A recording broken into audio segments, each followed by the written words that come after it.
All righty. Good morning, everyone. This is Ron, Saturday morning. Hope everyone had a great week. If we have any questions, it's been a lot going on, of course, in the world of politics and with the weather, with everything. And we sort of discussed a lot of that last week. But any new discoveries or anything that cross your mind, or just anything that you may have a question about, or comment for that matter.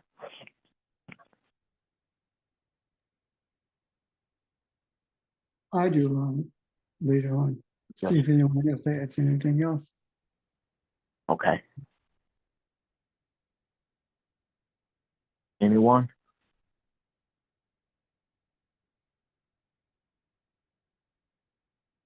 Okay. Pastor?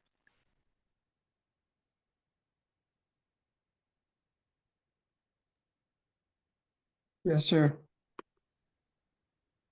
I don't think anyone else has a question or comment. So, Okay. I was talking with George Watson earlier in the week, and one of the things he said something to me that prompted me to think about some things. He said the statement was that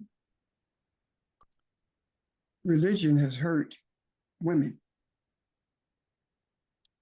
and from that, after he had said that, brother, I thought about that. And what came to mind is this.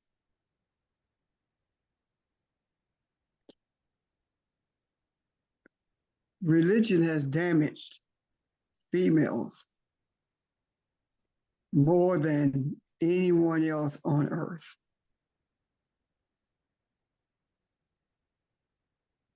And the damage that religion has done to females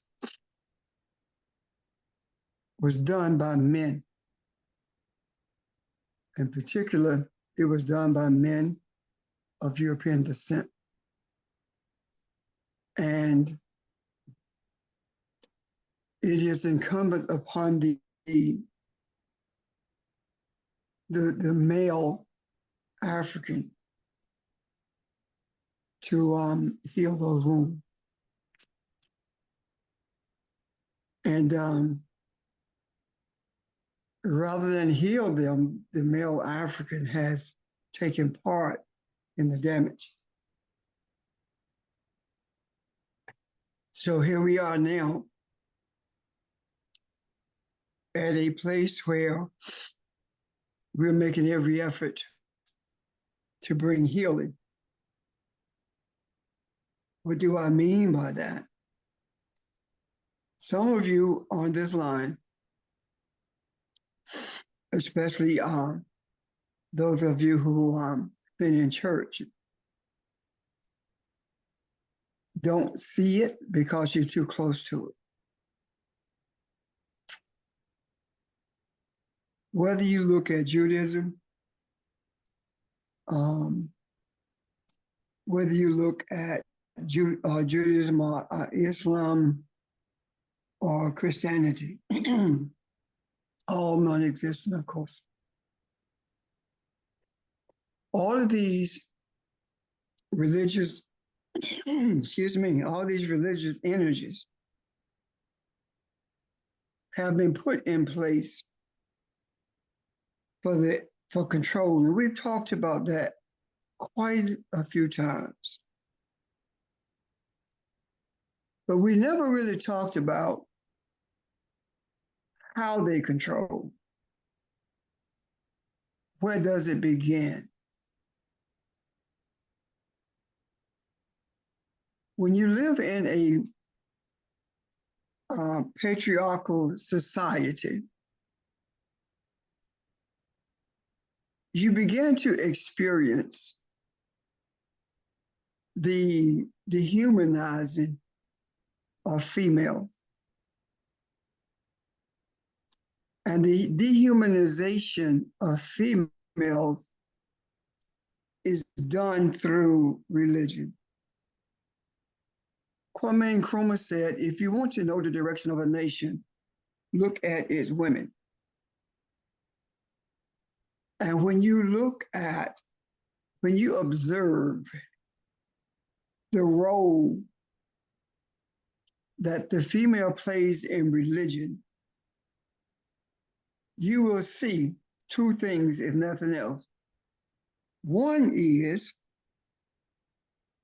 without the female, none of them can exist. Because the foundation of every one of the religions is the female. But the ruler of those females, the ruler of those religions rather, are male.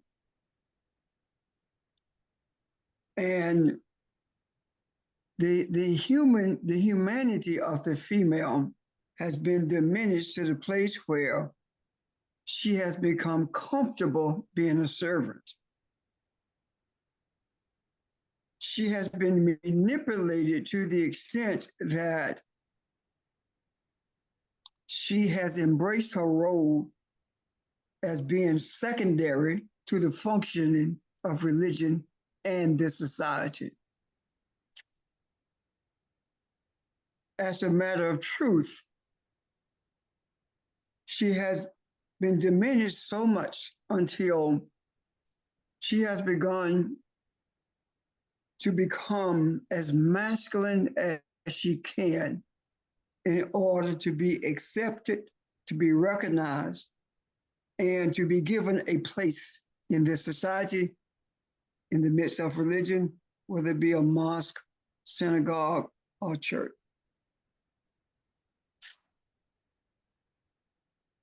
So what do we do about that? We're already doing it, not really recognizing. However, I felt like from the depths of my soul that we needed to put this in the macro. The damage is so bad until the female embrace my responsibility is to clean up the kitchen at the church, to cook the food. My responsibility is to be an usher, but in the evangelical church, a woman can't be an usher because a man got to protect the doors, whatever that means. And in the Christian church, women serve men, Pastor's Aid Society, missionary societies. Women are relegated to a position of servitude in a big way in religious settings. And that has been acceptable, not because there was a desire to accept it, but it has been acceptable because of indoctrination and not being aware of the reality of the reality of femininity and the role that it must play in stabilizing the world itself. The universe is stable. However, this environment that we live in will never be stable until we do two things: embrace totally the necessity, the understanding that without femininity, there is no life. And we must embrace the reality that the most deadly thing on earth is religion. Some of you may feel some kind of way about this. Nevertheless, I must speak the truth. Until we get rid of all the churches and synagogues and mosques, we will continue to experience instability. because you cannot have the source of all life on earth being manipulated by men who are dead mentally and spiritually. When masculinity rather seeks to control, manipulate, dominate femininity, masculinity is living in a state of death. And the only thing the dead can do is bury the dead. It cannot bring life in any form whatsoever. So I'm saying to you today that religion must die. Religion must be ended on the face of this earth. And when I say ended, I'm talking about the domination of it. I'm talking about the power that religion has exerted over females in particular and manipulated males to be a part of it, to the extent that males feel like they are not only stronger, but better than females, smarter than females, when it could not be further from the truth. The weakest person is the one who think that they are smarter than everybody else or stronger than everybody else. The weakest person is the one who feels like it has to use brute strength in order to be accepted or in order to get what it wants.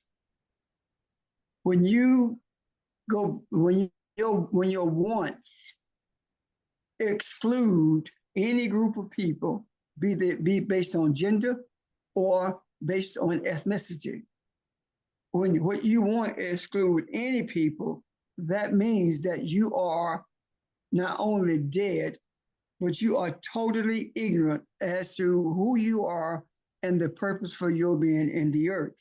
Therefore, based on that, I am saying that religion has taught us to be devoid of love and kindness.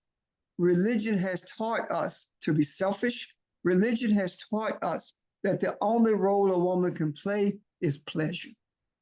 Pleasure and doing the biddings of men, whether it be in the church or in the home, or the workplace for that matter. That bothered me so much until I was extremely anxious for today to come in order to talk about this. And then I look at my phone this morning and I see where a message was sent from Kathy to the teachers in regards to this century, the last part of the 21st century, being seeing the restoration of femininity in this world. All of that plays a role in what I'm talking about. A couple of weeks ago, I made a statement that I have no issues with femininity being the primary source of guidance in this earth. I think Nick said he didn't either, because all we got to do is sit back and say, okay, what's next, and keep it moving, as opposed to making decisions that we really are not supposed to be making. That's just like a man who drives the engine, drives a train, and they call him an engineer when he's nothing but a train driver. Well, he's not producing as an engineer produces. So that is sort of a misnomer. He's confused with being an engineer. And if you ask him something about mechanical engineering or electrical engineering, he knows absolutely nothing about it. But I'm an engineer. So the religion is just as confusing as that when it comes to its existence. There's no purpose for it other than to manipulate femininity. Nothing and no one can bring order to this earth environment, to this earth consciousness, other than femininity. Masculinity has a role to play, but is not the primary role. That piece I read in Spirituality Before Religion that Kathy guided us to this morning said that magnetism is feminine and electricity is masculine, and it's from the magnetism that electricity comes. So if it comes from the magnetism, electricity that is, then how is it that masculinity can feel that it is supposed to produce and rule over everything in this earth? That makes absolutely no sense. And yes, we are in that space that was mentioned in regards to the age of femininity, the age of the African mother being on the throne. We can talk about that in depth in a few moments. However, I want to see if I'm clear in the statements that I'm making in regards to how much damage that religion has done to females. One other thing before I open is stop rather, so you can make your comments or ask questions. One primary example of that is the way that Hillary Clinton presented herself when she was running for president. Her energy, her words, her mannerism, all of them were masculine. And she felt like she had to outman a man, just like MAGA folk think they got to out Trump. And as a result of that, she lost. She lost one thing because she had lost her way. The other reason she lost is because she was not what she was presenting herself to be, and that is masculinity. And masculinity won. European masculinity won that election. And European masculinity has shown us how inept it is and has always been. European masculinity showed us how brutal and evil it is and always has been. European masculinity to this day is doing the same thing. And the only thing that has shut up European masculinity is the African woman being restored to her throne. And I'm not talking about people, I'm talking about energies. I use the name of people for the purpose of you understanding the message that I'm bringing to you. These are simply manifestations of the spiritual energies that I'm speaking of. These are not individual of whom I speak. They are simply the bodies that carry the energy. Questions or comments?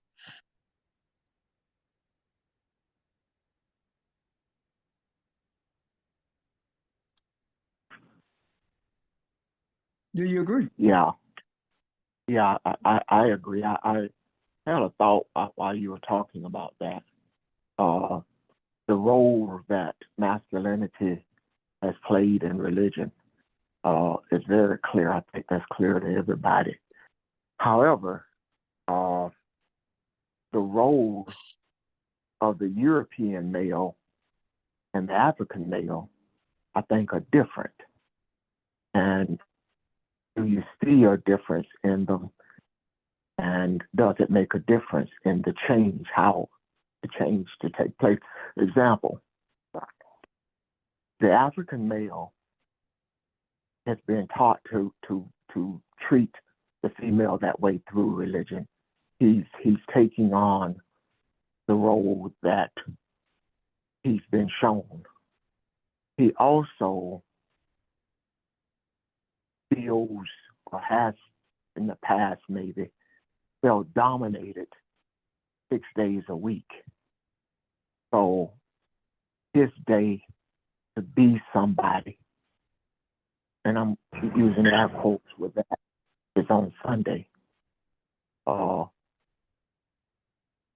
Does that make a difference? How do you change the way that he sees himself? Because I think his motivation is different from that of the European male. Does that make a difference, or do you agree with me or no? I think the difference between the European and the African male when it comes to religion is because of the influence of femininity in his life. Men play those deacon dominant roles, those pastoral dominant roles, but there is some feminine influence that it listens to. It doesn't change them to embrace the reality that they should not be in that dominant role, manipulating people. But it does temper what they are presented in that there are tenements within the culture of Africans to this day that is different when it comes to religion than it is with European, meaning that in the African church, there are female ushers. In the evangelical church, no. In the African church, the pastor, if he has backbone, is the one who guides the congregation, as opposed to letting the men on the deacon, quote unquote, board run his life. In the European church, the deacons run the whole church, regardless of what it is or what aspect of it is. So what am I saying? I'm saying that the African has taken the European mindset and embraced it as much as he can. And the reason I say as much as he can, because regardless of how much of self you try to hide or push out of you, self is still there. There are cultural aspects of of religion that is followed by Africans than it is with Europeans. European females fall in line no matter what with males, up until now anyway. And African females draw a line. They have no issue saying to their spouse or to that male, usually in private, you know you're wrong, right? Caucasian or European females don't do that. They wouldn't dare do that. They're submissive. And I remember this lady saying that even if she left the church, she would still be submissive to her husband. And this is a white lady talking. And I asked, what does that mean? And the response was, he is the head of the house because, hear this now, because he is the provider and God has made him the head of the house. That could not be further from the truth. The male became the head of the house, the guardian of quote unquote spirituality, and the purveyor of who God, the teacher rather, as to who God is, when Europeans wrote about Adam and Eve. Prior to that, that did not exist. I sound like I'm rambling around, but I hope I'm not. Did I answer your question or get anywhere close to it? Yes, sir. I guess as we look at this thing, and as you opened, you said put this in the macro, and I just wanted to include that in the discussion. Uh, but yeah, you answered the question. I think, or how I was thinking about it is the role that the African plays was really forced on him, and that's all he has known. Uh, and is that something that should be considered? How do when we think about what's going on now spiritually, of course, not from a political perspective, but spiritually, is that part of something that we need to consider when you talk about putting this out there and how this thing is approached? That's what I was thinking about. Gotcha. Yeah, I agree. That it has to be taken into consideration how this came about in terms of being forced. Um, I wanted to say something about where we are too.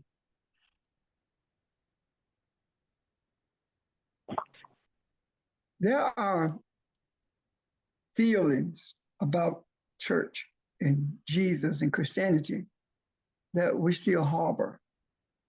And very uncomfortable when I make statements like Christianity, Islam, and Judaism are young religions that were created for manipulation, and how none of them were for the benefit of spirituality, but for the benefit of greed, especially Christianity.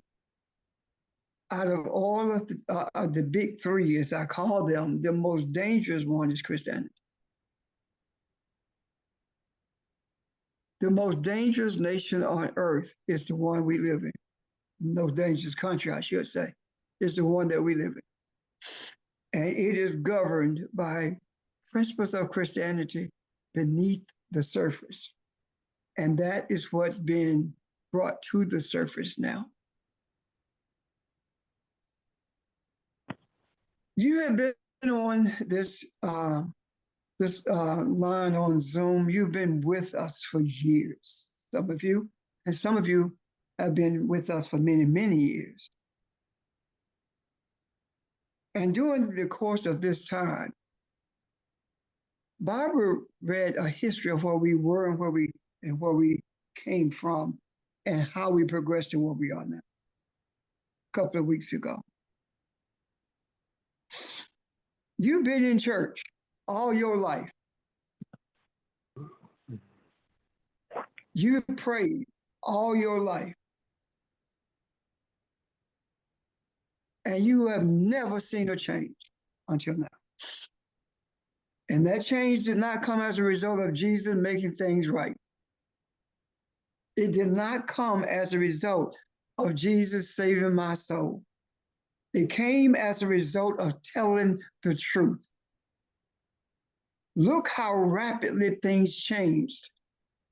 Things that manifested change was brought to us so we could see it with our eye as well as our eyes. When we talked about the non-existence of Jesus and how evil Christianity is, that is when we began to see the change. We brought Kamala Harris to what she is, not her as a female individual, but femininity, where it is today, came as a result of our desires and the journey that we are on. The church did not do it. Christianity did not do it. Prayer did not do it. And I say to you again, we have been praying for 500 years, and you never dreamed that an African woman could be in contention for the president of this country. This is not about being the president as much as it is about spirituality and the African mother on the throne. So why is it so difficult to embrace the reality of what's being taught as opposed to hanging on to something that only make you miserable and kept you in bondage. Prayer doesn't work. Meditation does. And there is a difference. Even the Jesus that you believe exists, the words that are attributed to him is, don't pray by the multiplying of words. Is it not? It's about meditation. And those of you say, well, who do I pray to? Why you got to pray to anybody? Who told you you had to pray to somebody? Who told you that? Why is it that you can't embrace the reality of just simply meditating? In other words, just being quiet, closing your eyes, blocking out everything else except you, and experiencing the presence of the ancestors. And you say, well, that's pagan worship. Who told you it was pagan worship? The pagans that enslaved you, that's who told you that. So I'm saying to you, make it to this day, I'm saying to you, you make a choice. You choose to follow the journey of truth that you know it is. Or you can make the choice to be stuck in the mud with religion, Christianity, Islam, or whatever, and die there. And I don't mean necessarily physically, I mean die there in terms of your spiritual nature. You can die there if you choose to. But things are going to move so rapidly now until you will be left behind in terms of the way you process things if you choose not to hear the truth. You are only here because you say you want to know the truth. You want to follow a journey of truth. If you are not desiring to do that, why are you here? Ask yourself that question. And if you are here, ask yourself why you're still here. Because we are at a place now where things are going to manifest rapidly. And I say that to you because I have a deep-seated feeling that what was sent to us today about the return of the African mother to the throne, the cosmic mother, I do believe that it's going to carry us today into a discussion and understanding that we did not know exist, and an understanding that's going to shift everything in a mighty way in just a few hours. I'm done for now. I'm not going to be like Kelly and say I'm not going to ask any more questions. No, I am. Miss Evelyn.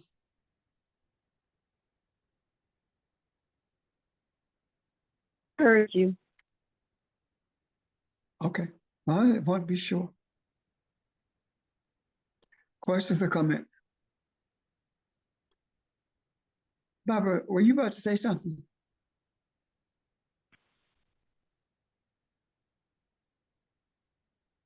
I have a comment, but I think it's going to fit more with what Kathy was talking about. That's great.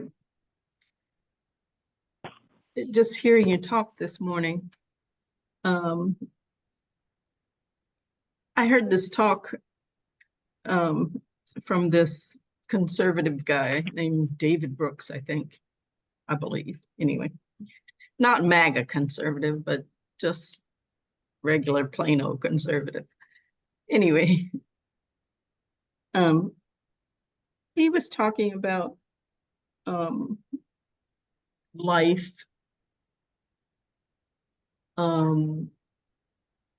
He wasn't talking about Christianity per se, but he was talking about life, and he was talking about life being an exploration from a secure base. And that's kind of the important part of my point. And he used this psychologist named John Bowlby, who talks about secure attachment, meaning that that children can venture away from their parents because they feel very secure in their relationship with their parents. So they don't have any fear of moving away from them. Like, you know, a baby walking away 4 or 5 feet or 10 feet or whatever. But anyway, but he was talking about a secure base. And he named 3 things that represents that secure base for people to sort of feel like they can get on with life. And the first thing was that secure base was either like family, community, country, whatever. Whatever gives you that sense of security. And then he said the other thing was you also had a secure place. And that could be like your community, your country, your whatever. And then he said the other thing is having a sense of moral order. Well, I'm sitting here thinking about the fact that for a lot of people, and I'm thinking African Americans, the church has been the only place where we had that secure base. It was our sense of security. It was our place where we found community. It was our place where we found moral order, quote unquote. Because our larger society didn't provide any of those things. So so when and this is a lesser point, so but when you say we need to get rid of that is a scary place for a lot of people.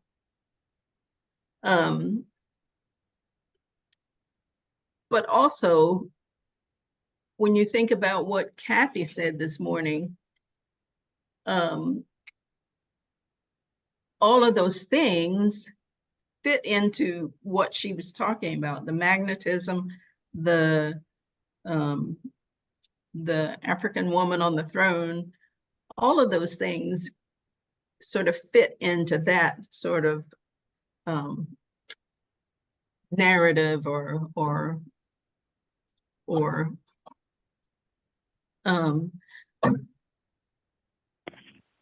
that sort of I don't know what the word is I'm looking for, but that is where our secure place is, but a lot of us haven't realized it yet. And I'm speaking in general. And I'm speaking about African Americans. A lot of us haven't gotten to that place where we can feel, for lack of a better word, safe enough to walk away from Christianity. But I think people are getting there because based on the kinds of things I've been listening to and reading, a lot of people are getting there. But I think it does play back into what Kathy is talking about, the magnetism and all of that. So I'd be very interested in hearing more about that. Anyway, thanks. Thank you. I want to ask Kathy in a moment to speak to what she's there. But first, I want to, I agree with you that church has been our safe place. And now what I've begun to see, the more I see about truth, I began to see that it has become a dangerous place because it keeps us away from truth. I Agreed. think, thank you. I believe that church was our safe place to keep us in a cave, to protect us until we got to a place where we recognized that it was not as much protection as it was manipulation. And now that we're seeing that, our safe place, our safe harbor, our safe haven is no longer there.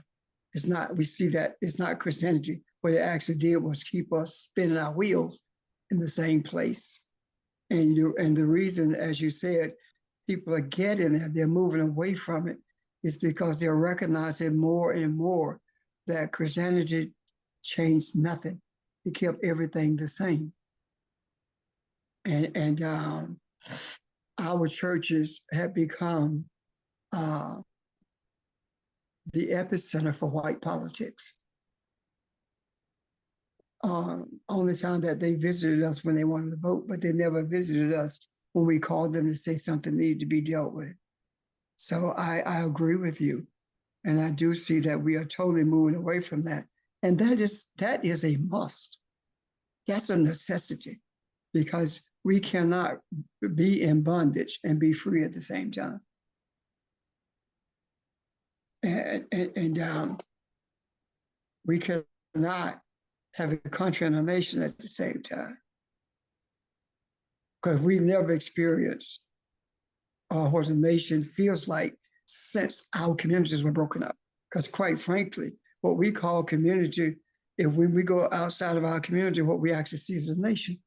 For example, when people left our community and moved to different places, quote unquote, in the North, whether it was New York, Philadelphia, or DC, what happened is they would connect with other people, not necessarily from Union, but from South Carolina, and they formed that bond. And as such, it became more than a community and more than an extended family. It became an African nation, because you began to communicate with the people who were connected to the people that you just met. So it was more like a plebiscite, which is a nation inside of a country. Does that make sense? Mm-hmm. Yes. Yeah, I agree. Thank you.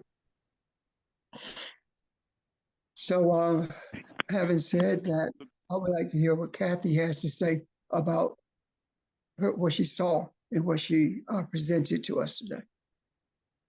May I ask a question before Kathy finishes that Sure. thought? Yeah. When I read this at some earlier time, it talked about, and I wonder if Kathy would speak to this too. It talked about, when it talked about the age of magnetism, it talks about how electricity, that energy of electricity is inside the superconducting coil of female magnetism, which seems to mimic what we've talked about in terms of the female surrounding the male energy, in a sense. I wonder if you would speak to that as well, Cass. Well, first of all, when I sent that message, I had just looked at this 10 minutes before we came on. And like I said to all of you, I had been meditating and was really reading the principles of my art as part of my daily thing of just centering myself. When I finished my meditation and flipping through the book, Spirituality Before Religion, I landed on page 222 and saw the return of our Black Cosmic Mother. So I'm not proposing to be the expert on this today. I sent this out because I wanted more discussion, because it resonated deeply with me, what I read. But I don't feel like I'm prepared at this point, because I just read it 10 minutes before we went on to really go into depth. But I like what you said, Barbara, because I see that. But what really resonated with me, and why I sent it out, because I definitely want more insight from the group on this because I don't see it all right now. But it was talking about, and I'm just looking in the book as I'm speaking to you, that for this energetic change or for this energy change to take place, there are four things that have to happen. It has to be a changing of the magnetic field, which is feminine energy, and a changing of the electrical current, if I could speak, which is male energy. When those two things occur, then there's a change in the atmosphere, there's a change in the universe that takes place. And it says that magnetism is female and creates electricity, which is male. And electricity is male and creates magnetism, which is female. Then it says electricity, male, lives for magnetism, which is female, and magnetism, the female, lives for electricity, which is male. And I think in all of this, one of the most important things that we've been saying all along in looking at feminine energy, it is that not one is superior to the other, but that both need each other. And that was the first thing that hit me that resonated. Then it goes on to say that it is now being projected that the last quarter of the 21st century will be guided and directed by feminine energy or magnetism. And then it says that it suggests that the future, that the energy of the future will be used to transport and will be directed by feminine energy characteristics of magnetism. That line really resonated with me because I think the other week, maybe it was Nick that used the word not so much transform, but transport, if I recall correctly, if Nick is on. And that resonated with me because I feel like what is playing out in the physical is the spiritual thing that we have really been looking for balance. I see this as showing us that when there's a return of our Black cosmic mother to her rightful place, the energy to its rightful place, the feminine energy, then the transport can take place. And transport of what? The transport of bringing and ushering in balance to everything that we have been looking for. I was telling Pastor, and this is me again, hearing what I'm hearing from the other side and from the inside of me. When I say the other side, I'm speaking of the inside of me. Is that when this change takes place, it will happen in the twinkling of an eye. And it will be just like the promised land. Those who changed went in. Those who didn't never had an opportunity to go in. They died in the wilderness. And death can be physical. Death can be diminished to where you no longer have any power. All of these things can be death. And so when I saw this morning, like I said, it resonates deeply. I don't sit here and say that I saw and understood everything, but this is what I gleaned from it. And then in the encapsulation of what Barbara just explained too, is something that we've taught once again, going back to the things that we've taught that we see happening now. And so that is just what I saw. And I haven't even finished reading the chapter. What I saw, I sent immediately to everyone. And I want to finish reading this because I feel like this may be a discussion that we will have at a later date when all teachers have had an opportunity to really look at this. We will see more in depth, even more here. But those are some of the things that I saw now. And I don't know if this resonates with you or if you can understand or see what I'm saying. Or if you see even more, by all means, please add that. Thank you. Yeah. Good morning, everyone. This is George. Hopefully, can you hear me? Yep. Yes, we can hear you. I just wanted to say, Kathy, in terms of what you asked us to look at, and we're talking about, the return, of the, Black cosmic mother, but it talks about the cosmic energy.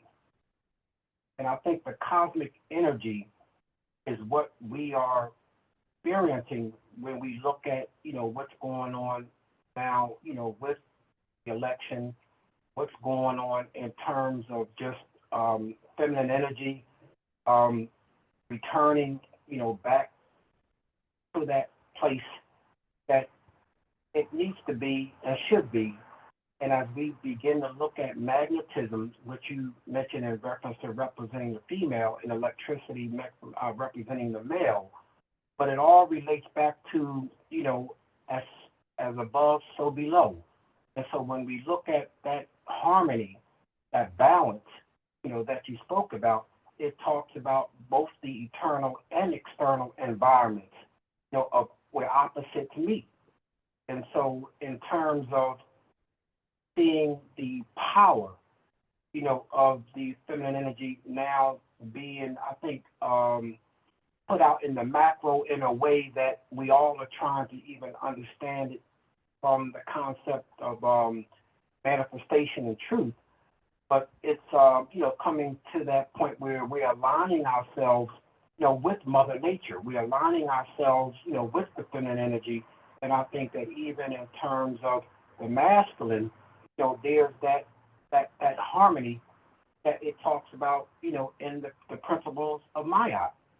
And so I think that we're seeing it and feeling it even more now because of our desire to not look at it from religion, but to look at it from the truth of spirituality.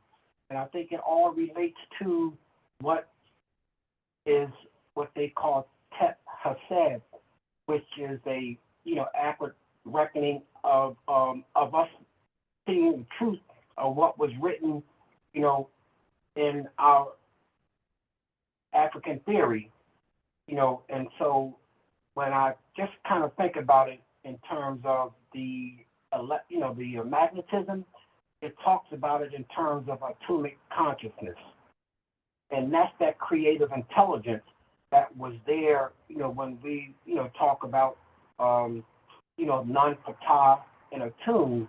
And as I say, there's still further time that I know we all are trying to, not just research, but meditate on it where we can have clear consciousness of the truth.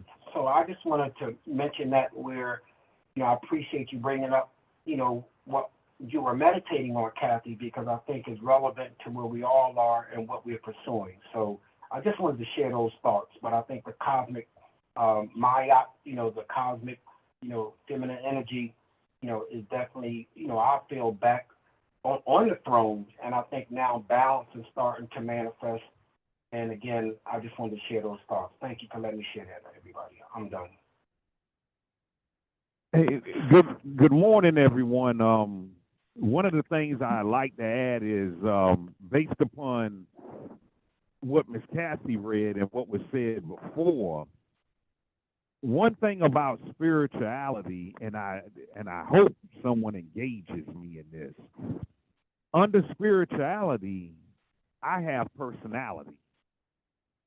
And when you have personality under spirituality, you have a certain aura about yourself where you give off some degree of electricity. I can go into a room and change that whole room and don't say anything. You all can do the exact same thing because we're up under a covering or a foundation of spirituality. Now, when you look at religion, under spirituality, the Rolex watch does need ink. Under religion, the proper noun needs the Rolex. So when you look at why people are walking away from Christianity, and you can see it out here, they're getting introduced to spirituality where they have some degree of personality, charisma, confidence. Religion does not do that. Well, I'm not going to say religion. I'm going to say Christianity does not do that. When you look at Christianity and people who are so poor, all they can talk about is the King James Version Bible, all of them look the same. All the females look the same, whether they black, white, short, tall, and all the males got the same kind of energy, dominating.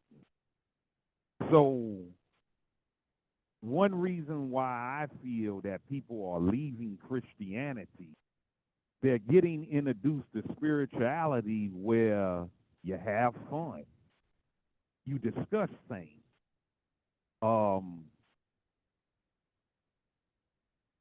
So that's all I had to say. Anybody agree with me, disagree with me, or you just see it differently than I do, I would really appreciate it, because what I saw on last Sunday, I saw a group of people that were defeated. They just didn't have no personality about them. They scared to support what's being said. And if you scared to support what's being said, you definitely scared and disagreeing with what is being said. So the one thing that we all have personality. And maybe we did have personality while we were engaging in religion, yet where we are now in spirituality, we have more personality. Thank you very much. Okay. But George, may I address part of what you said? The fear factor. People in church are afraid. If you're not afraid in church, you're ostracized. If you're brave enough to speak up and say, I have questions, or say, I don't understand something, and raise the question and the answer is not there, usually you're ridiculed or you're told ignorantly that God didn't mean for you to understand that. The most fearful people in church are females. They are afraid of what the pastor go think of them or say about them. There are congregations, the majority of the congregations that I know of, the people know that that leadership is wrong, but they're afraid to address it. So why are they afraid to address it? They're afraid to address it because, as Audrey stated earlier, that's that social outlet. There's that sense of community.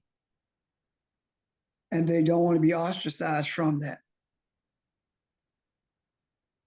But the question I raise in regards to that is this. You're afraid to address it. So why do you ridicule the kids who won't come to that? Why do you think that the kids just need to be in church when there's nothing in church to help them? Why is it that you want to put them in the midst of fear and have them end up disillusioned about life itself? I do believe the reason that there is a movement away from Christianity is because the truth is permeating the atmosphere, and we have, I know I do anyway, have contact with younger people, especially those who are 30 and younger, who are speaking more about dependence on the universe and guidance by the universe than I ever heard in my life. So where did they get that? They didn't get it from church. So where did they get it? And if you really follow the journey of most people 30 and under, you will find out that they are not just seeking a spiritual truth. They believe that spirituality is the only truth. Even though they may not understand it in depth, they do embrace it totally. So I do believe that reclaiming the Kemetic mindset is what's bringing this desire for unicity with the universe to the forefront of humanity through the search that young people are engaged in. I'm done. Thank you. I have a comment and a question. When Kathy was talking about the feminine being the magnetism and the male energy is electricity or something to that nature. I thought about when men and women are making love and how the woman draws the sperm to the egg, that energy. So, and we don't talk about sex on this line or love making, but anyway, maybe we'll get there one day. But I thought about that, Kathy. So how does that line up what you're saying? Because the female is the energy, the feminine energy is what draws the sperm, right, to the egg. That's what I saw when you were talking earlier. And to be honest, Evelyn, I had not even thought about it that way, but I certainly can see what you're saying. And I am going to let Pastor answer that, if you don't mind, Pastor.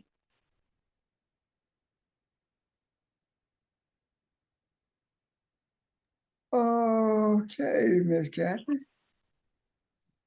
And you're welcome.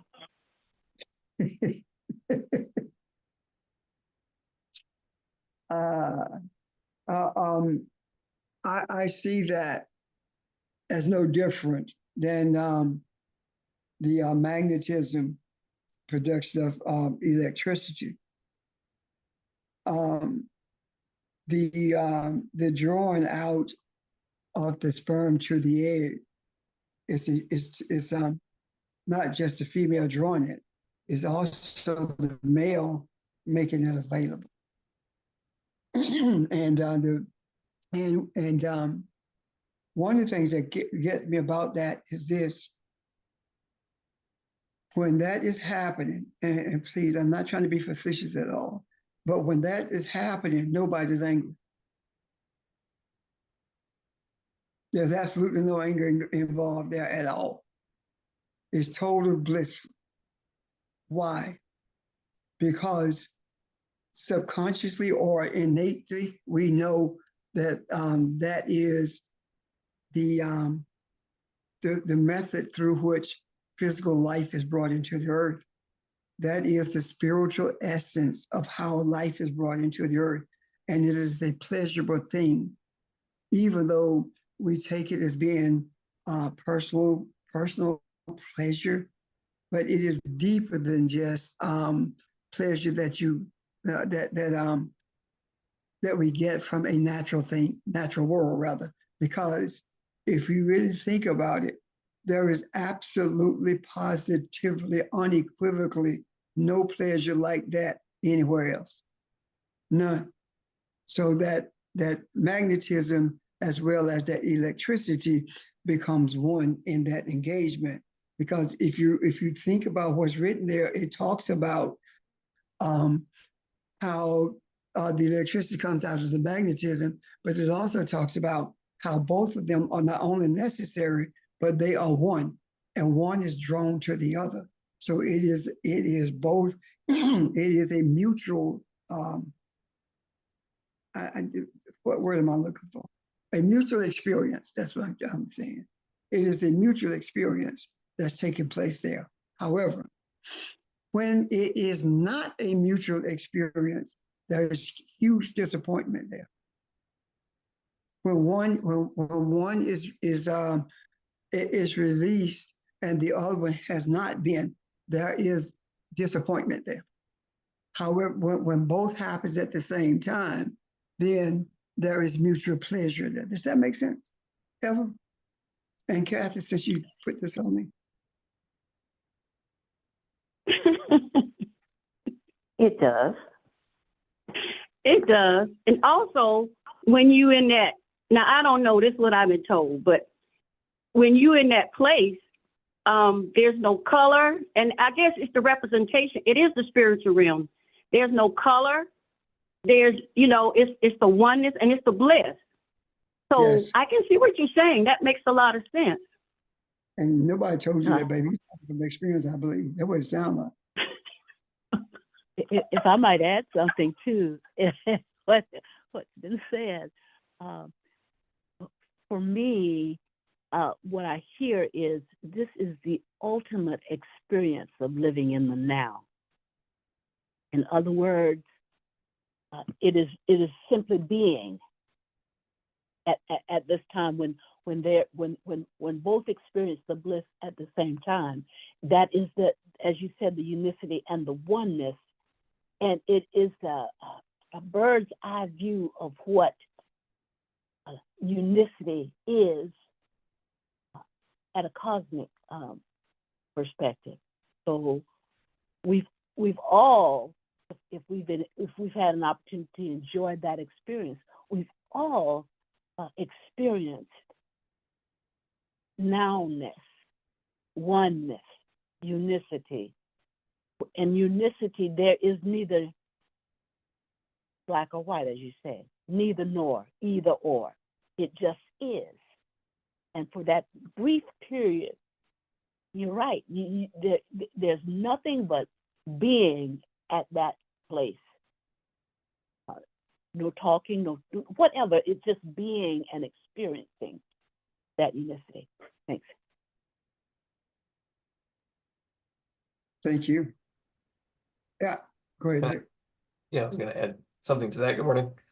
The physical act of sexuality is, just like every other physical thing, a reflection of the spiritual essence of what that thing is, and a material reflection of that same thing as it exists in other realms or planes of reality. But I just wanted the sort of penetration that occurs during sex is the same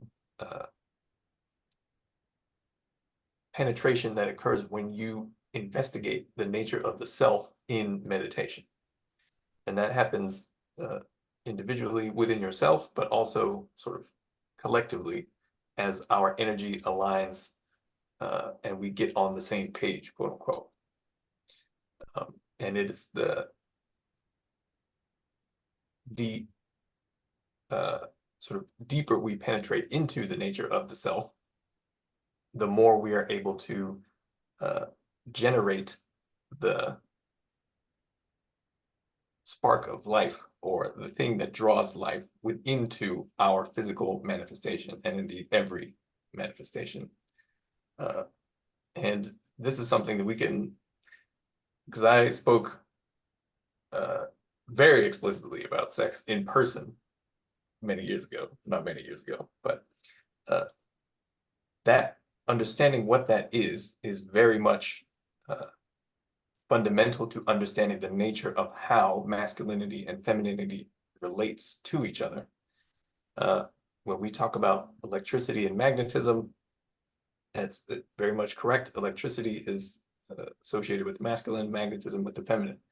And electricity is the thing that is more readily apparent in material experience. Magnetism is more hidden. But it is, as we said, the magnetism that sort of directs the electricity. It is the electricity that generates some magnetism. So there's a reciprocal relationship between those two, but magnetism representing the more hidden aspect of what is expressed means that it is inherently more spiritual. It is the thing that exists before or that precedes what is physically manifested. And it being associated with femininity just points to the role that femininity plays in being the anchor to spirit, to what is hidden. And masculinity being the thing that has to seek it out. And these are, I'm speaking of them in more sort of fundamental spiritual principles. But as men and women, we do that same thing to the extent that we are both sort of distinct manifestations of these principles. And there's a lot more to it, but the entire thing is a sort of divine sexuality. It is a divine dance between the masculine and feminine to figure out how to reconstitute the unity of the one thing that was split, for lack of a better term, into infinity. And it is through the union of all things that appear to be separate in infinity that that one thing is reconnected. And union is divine or spiritual sexuality, which is represented in the physical by the physical act of sexuality. Thank you. Thank you. I got Well, one more question. I'm Yeah. sorry, I yield. Okay, just a moment, please. What we've I done, yield. we made, thank you, we made sexuality religious as opposed to being spiritual. When you think about the semiconductor and the electricity being inserted in the semiconductor, then that's the same thing that we're talking about when you talk about the penetration, isn't it? Yes, sir. It's Thank you. it's if electricity is a straight line, the magnetism wraps around it as a curve. Yeah. Which Right. is very obviously related to the mechanics of sex. Yes. Because that describes the relationship. It is the feminine that actually guides the masculine, and the masculine has to figure out how to seek out the ultimate prize, which in terms of sex is actually female orgasm, and it is, well, physically manifested representation of the spiritual principle that we're talking about in the physical act of sex is female orgasm. That is the sort of sign that the masculine counterpart, that the male has the self-control enough to be able to have the focus to seek that out, as opposed to orgasming too quickly and like failing to satisfy the feminine. And spiritually speaking, that is exactly the relationship that is between males and females that we see in the earth. It is the egotistical, seeking self-satisfaction, abuse of power of the males that fails to satisfy femininity. And in the physical act of sex, that's, yeah, you fail to bring your woman to orgasm if you are a man. That is what you should be seeking in the first place. But spiritually speaking, that is the recognition of the discipline and the self-control required to essentially become a righteous man and to seek the true essence of the thing, which is hidden, which is spirit, before you even begin to think you have the right to exercise any authority over anything. Thank you. Thank you. Anthony? Well, Keith Sweat made this song, Make It Last Forever, right? And now my question to you, to the family is, why is it that that bliss doesn't last long? Or was it meant to last a little longer than whatever, however? Why is that? I think that bliss, how Miss long Evelyn, I, I'm sorry, go ahead. I think the bliss that you're talking about, Evelyn, how long it lasts is based upon the relationship between the ones who are engaged in. Because quite frankly, the male has within it a substance, I can't think of the name of this at the moment, that after reaching an orgasm, they're sleepy. Just like the lion, he goes to sleep. When it's selfish, it's just over with, period.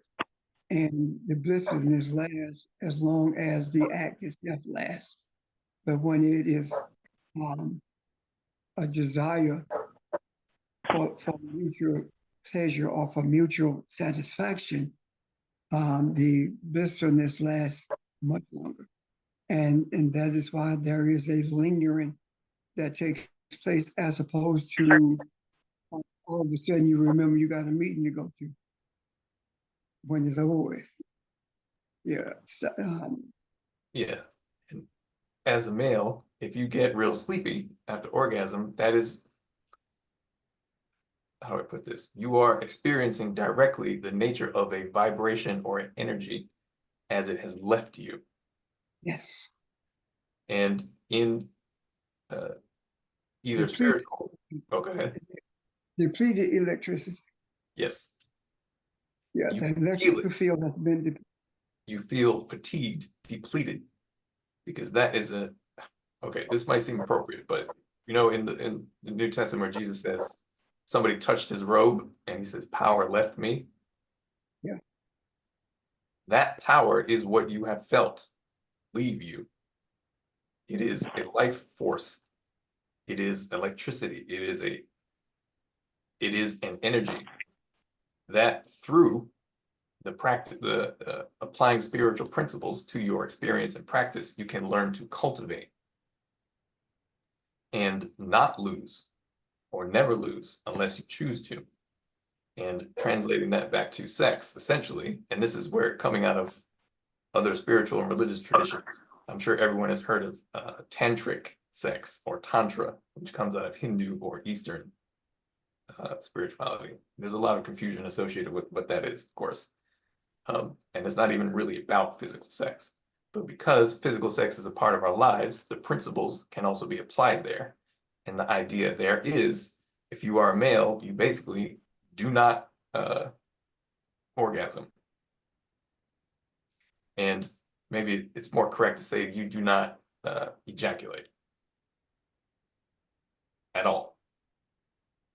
And within that, you learn to retain not the physical fluid, but the frequency or the energy that vibrates at a certain, in a certain way, so that you do not waste it on what is essentially a selfish, energetic thought.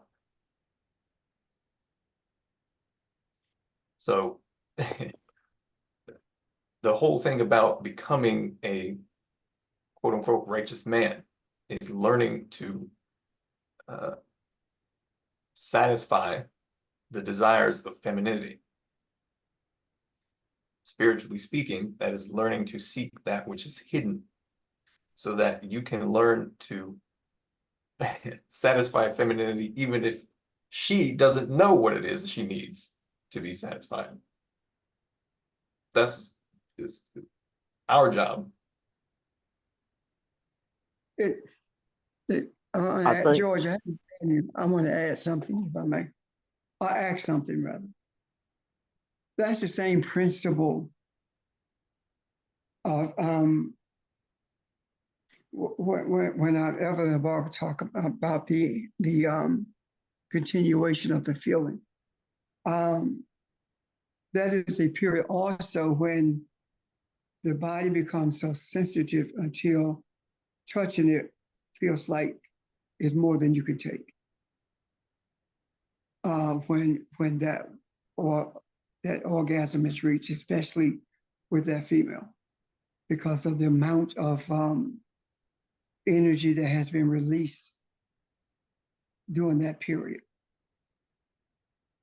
And that in itself, when that amount of energy has been released or drawn from that male, that body sensitivity feels like electricity is traveling throughout, especially the surface of the skin. And it's difficult to be touched at that point without that being intensified. And it's not simply the female who's going through that. What's happening is when that male touches, it is added sensitivity, or added it release to that, and it's not a fluid being released. Now it's simply touching that adds to that sensitivity. Does that make sense? yeah. There's another part would like to add that I don't think we've addressed yet. Hey, Ron, if it's a Yes, different sir. part, we should hold it till we see if George is talking about what we're talking about right now. Hey, this is a kind of interesting subject matter that Miss Evelyn raised. Yet, the one thing I would like to contribute to this is when the male courts, or when I courted females, and I reckon I still do, my wife, the male who can get the female to laugh is that's the one she'll kiss. Because a laugh is some degree of a euphoric feeling. So there are spiritual euphoric feelings out here, just as well as physical nirvana type feelings. So just in courting, the male who can get that female to laugh is the male that can get that female to think too. Look at something differently. So laughter is it's a good feeling. It's a good feeling when I heard you all laugh or chuckle. Because out of everything in life, one thing that you cannot do, you can't make yourself laugh. Something has to make you laugh. You can tickle the bottom of your footses. You ain't gonna laugh. Now, if someone else tickle the bottom of your footses, you gonna laugh. So laughing to me is it's a feeling that can last longer than the physical. If y'all understand what I'm saying, thank you.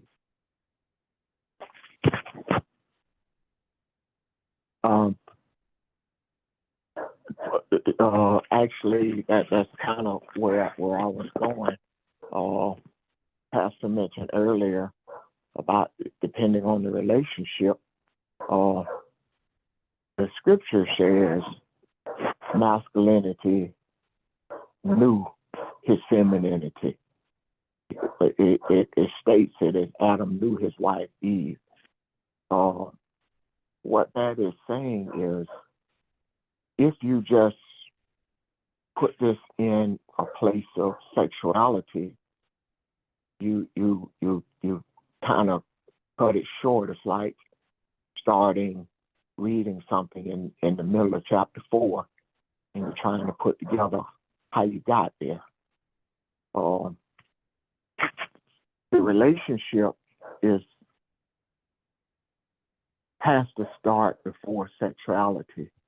It's like someone I know, a conversation I had, a woman telling me that her husband only touches her when he wants his sex. So if he walks by and brushes her or grabs her on, part of her body, she know that night, what's up. So what he doesn't understand is what she craves is to be touched. And the touching is the making love part that starts long before the clothes come off.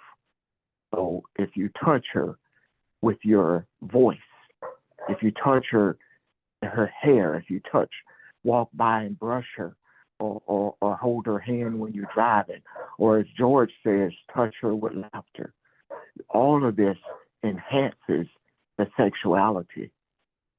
So for me, that is part of the answer of the question that Evelyn asked: how do you make it last? It lasts based on you having a relationship, the knowledge and the feelings and the emotions that you share is all a part of that relationship, that intercourse that someone else alluded to earlier. The ins and the outs, the dance that is played. That dance can be played all day. That dance can be played through text messages, through through phone calls, through through physical touch. So all of that enhances when you actually come together in a coupling kind of physical way. All of that is enhanced by all the energy that is being moved and played with throughout the course of the day. So I just want to add that part because I thought that was the conversation is interesting, and it kind of touches it in a place we don't normally talk about, but it's a great analogy for what Kathy brought up. Thank you. Yeah. And Thank based you, on Ron. what you said, Ron, I'm sorry, Pastor, go ahead. No, you go ahead. I just have a quick question based on what Ron just described and looking at electricity and magnetism. I guess my question becomes, how are the signals getting crossed? If we know who we are, and like Nick said, this magnetism or this magnetic draw is a subtle thing, and it's the unseen. How is he missing those signals? If we draw, if we're the magnet that draws the, and I'm going to just say it this way because I can't think of a better way to say it, the desired response that we want from that person, how is he missing those signals if magnetism is doing what it's supposed to do, is my question. Because he's selfish. Because we dumb. And, yeah. Because to me, Kathy, Nick, also the touching, yes, you do that all the time. But one of the most powerful touches is when you don't say a thing and when you're not touching physically, you're just looking in each other's eyes. The eyes tell the story. And we're too dumb and selfish, I agree with Nick, to recognize what's there, what's the call or the desire. Men don't pay attention.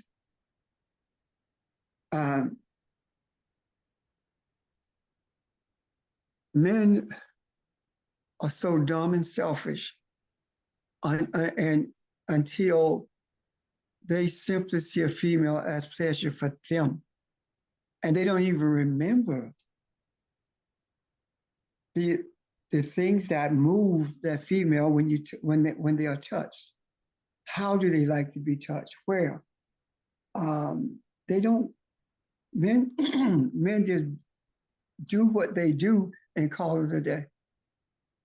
And bottom line is this, I don't mean anything by it other than the truth. Well, we started at the same time, that's on you. That's dumb. That's real dumb. And that's disrespectful. But that's how men have been indoctrinated. Where did that come from? Where did it come from? That has been ingrained, especially in the African male, because the only thing that he had to offer on a plantation, and he was made aware of that at every turn. The only thing he had to offer was hard labor in the field and making babies. That's it. He was respected for nothing else other than those two things. And that indoctrination carries through today, and maybe, not maybe, knowingly.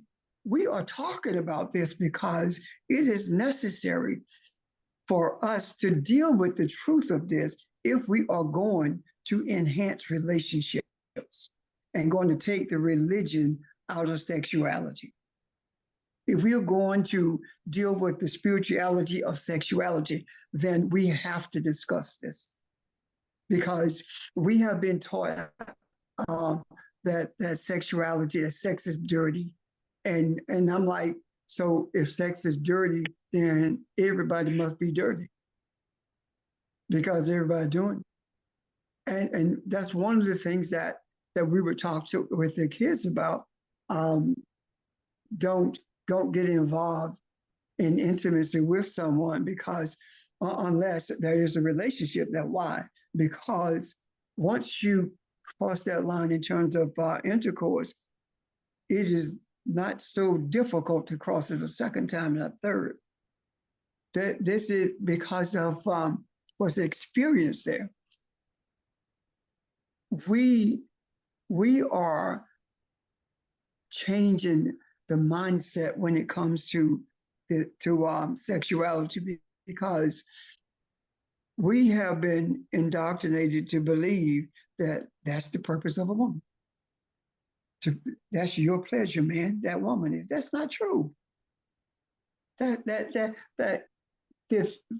when men think that, that's when they're at the least place of pleasure and femininity, because being in the bed is not the pleasure place. Being in the bed is a culmination of what is taking place, as Ron said prior to. Being with someone, if all you're doing is hopping in the bed with somebody, then that is not spiritual sexuality. That is not sexuality. That is demeaning to both parties, especially the female. And the idea of I'm just going to touch you when I want to get next to you, that's manipulation. That's disrespect. If you don't feel that towards that female all the time, when you look at her and something in you melts. When you talk with her and her desires become yours in terms of, well, I'm not feeling it, then you're not, as opposed to trying to use pressure tactics. All of these things are necessary for us to talk about because we've had the wrong understanding of sexuality. We have been given a belief about sexuality that's non-existent when it comes to spirituality. And quite frankly, any man who is incapable of knowing what that female desires and knowing knowing how and when to touch her, that's a problem because he's not concerned about anyone except himself. So and when that happens, the eyes don't say I love you. The eyes doesn't say I desire you. The eyes said I want to do it now. And that's a problem. And that's pretty much, I believe, what Ron was talking about when you were talking about, Ron, all these things started long before you get in bed or you take your clothes off. It started long before that. This is, it really is a dance.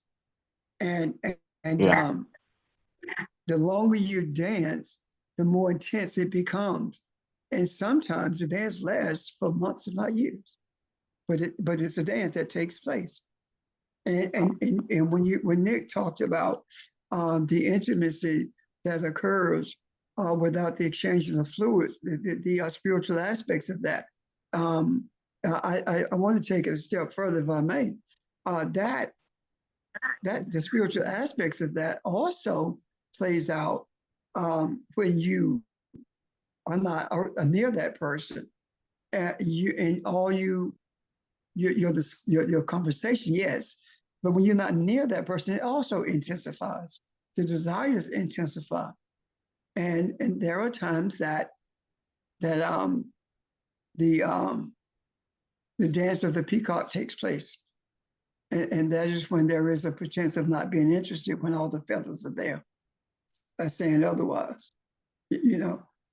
However, you must acquiesce to that if that's the dance that's taking place. And that is because the idea is for the dance to take place between both people, with the ultimate result being to bring a deep sense of euphoria regardless of what it takes to get that done, respecting the desires of each. And I've counseled people, premarital counseling, and this whole religious thing that has driven me crazy when trying to talk to people about sexuality, premarital sexuality. And these people would tell me, well, I'm saving myself. I'm not going to do anything. I'm like, okay, that's fine. But let me ask you a question. Have you ever desired to do this beforehand? Yes, I have. Do you think about it much? Yes, I do. And I have responses to that sometimes when I'm sleeping. And then my next question is this. Do you believe that as a man thinks in his heart, so is he? So this, yes, okay then. So as a man thinking in his heart, so is he. So all these thoughts you had, and all these responses you've had, all these desires you've had, if you've done it in your heart, you've done it. That's what it says. And then I get a totally different response. That's why I say all this has to be separated from Christianity, because it has given us these crazy ideas, especially about sex. You hear messages preached all the time about being baptized, about going to heaven and shaking hands with Jesus and your grandma. But you don't hear any messages about sexuality, because sex, according to Islam, Christianity, and Judaism, is something that you don't engage in. And it's just as much of a part of spirituality as life itself. I'm done. And look where this brought us. We start talking about the female on the throne, the mother, the African mother on the throne, and here we are, a place of reproduction and intimacy. And I think that's a place, that's not a bad place to be. Because without reproduction, we don't exist. I'm done. Oh, let me add this. I don't want you to get me wrong now. I'm not saying that intimacy and intercourse is only about reproduction. That's not what I'm saying at all. Because I believe that intimacy also, when you become one in that regard, you're one in when you're physical. But if you're on the same page, spiritual, you also are shown things that you don't even see during that period, that you are able to bring into this earth through spiritual birth that you wouldn't even dream of. And that's a discussion for another day, because it will carry us beyond, far beyond where we are at this moment. I'm done. Ron? I was, go ahead, Nick. Well, let me just quickly, I was going to say, just wanted to add, yes, absolutely agree. The dance, the courtship that we're talking about, that is the instinctual sort of need of the feminine, because the feminine is the judge of the heart, is Ma'at. Feminine is the trying to determine whether or not you, the righteous man, are worthy of entering the gates of heaven. And it is only the righteous man who passes through the gates. Now, that is the spiritual instinct. Obviously, there are many ways in which selfishness and ignorance confuse all of the natural and balanced way we want to interact with each other, spiritually, instinctually. But that is part of the physical display. The dance of the peacock, the courtship, that is in microcosm the entire process of fulfilling and completing our spiritual responsibility in the physical experience. So the entire physically manifested universe, as it relates to spirit, there is a dance between those two, in the same way that there's a dance between masculine and feminine. And it is in the resolution of the conflict that exists between those two, but in the resolution of the tension that exists between those two, that the sort of purpose for us being in this experience is fulfilled. Anyway, thank you. Thank you. Yeah, I was just going to, again, while Pastor was talking, I thought about something. I was thinking about, and we've mentioned this in the past, John chapter 3, the wedding, talks about the water in the buckets, and then the turning the water to wine, and we talk about that bucket is a measurement.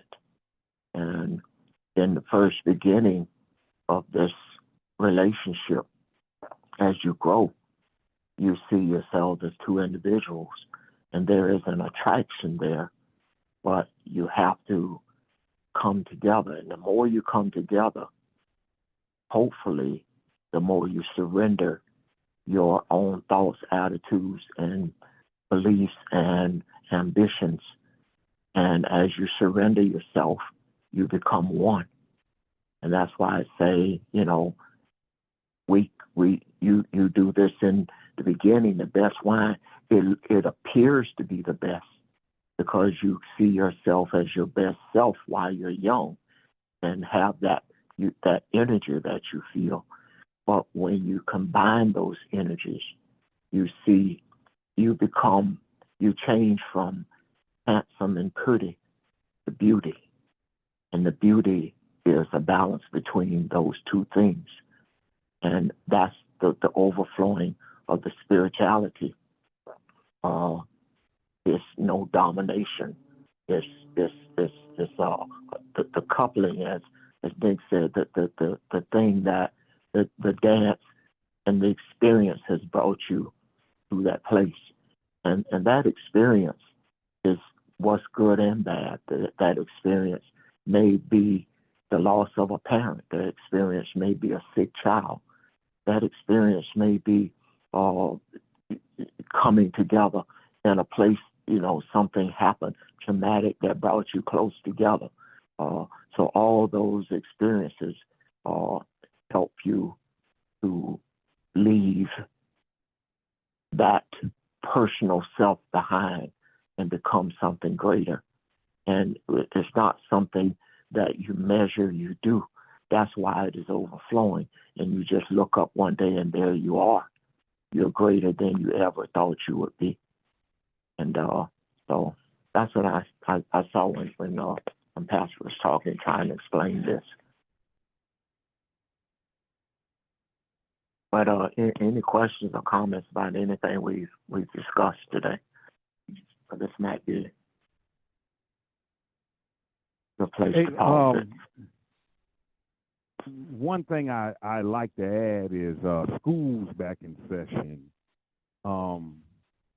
Every child, if you know of a child that need to get some school supplies or just an attire, if for you all that got Monique's number, just get in contact with Monique. That's one thing. And the other thing is this year is about going. And every August, prior to COVID, we all got together. Are we going to do, I would like to do that before the end of September. Everybody aboard with that? What y'all feeling? I'm sorry, George, I missed it. You said you want to get together physically and do something. That's what you're saying? Yeah. Okay, I missed it. That's all. I missed what you said. For the Metro group, if you come up here, you don't have to do a turn and burn. You got a place to stay. So I would like to do that before the end of September, while the weather is still somewhat pliable and stuff. So everybody cool with that, or we just need some time to think about it?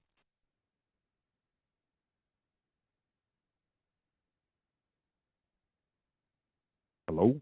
Why Anybody? don't you, go ahead, Ron. Nothing. I'm just asking, does anybody have an opinion? If anybody was going to respond?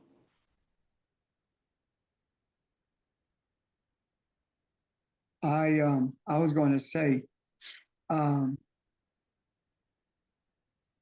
agree with what George is saying, and so many of us also agree that it's been quite some time since all of us have been together. And I too miss that, and I want to do that. However, I do believe that we need to choose some dates and put them out there and go from there and see what dates would be best for all of us with at least a 2 to 3 week advance notice, a minimum of that, so we can make plans. And how we would get that together, I'm not quite sure yet. If anyone have any ideas, let me know through text message or phone calls, or let someone else know through text message or phone calls, as long as the message gets to us. Thank you. Oh, and by the way, we can start recording now because the discussion about the